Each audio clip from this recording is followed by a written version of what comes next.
திமுக வளர்வது அவங்களுக்கு பிடிக்கல.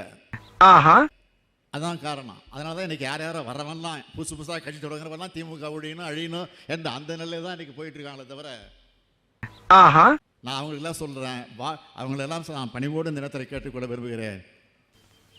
What nonsense you are talking about? இன்றைக்கு இந்த 3 ஆண்டு காலத்தில், இந்த 3 ஆண்டு காலத்தில் 4 ஆண்டை தொடரக்கூடிய இந்த நிலைகளை, இந்த ஆட்சி செய்திருக்கக்கூடிய சாதனைகளை ஒரு கணம் எண்ணி பாருங்கள். No comments. Simply yes. தேவரையில் சொன்னா அண்ணா சொல்வார், வாழ்க வசவாளர்கள் அப்படின்னு ஒரு சொல்லுவார்.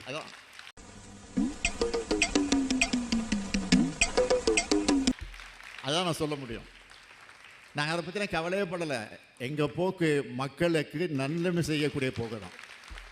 உன் வேகத்தை வேற எங்கனாலும் காட்டு, ஏன்ட்ட காட்டாத, என் ஊர்கிட்ட காட்டாத. தேவையில்லாமல் எல்லாருக்கும் நாங்கள் பலம் பதில் சொல்ல வேண்டிய அவசியமே இல்லை, தேவையும் இல்லை. பெரிய சோழர் பரம்பரை இவர், ராஜராஜ சோழன். நேரத்தை வீணடிக்க நாங்கள் விரும்பல. மக்களுக்கு பணியாற்ற அதற்கே எங்களுக்கு நேரம் கிடைக்கல இப்போ. ஆகவே நீங்கள் எந்த நம்பிக்கையோடு எங்களை நம்பி இந்த ஆட்சியை ஒப்படைத்திருக்கிறீர்களோ அந்த நம்பிக்கையோடு உங்களுக்காக பணியாற்ற நாங்கள் காத்திருக்கிறோம்.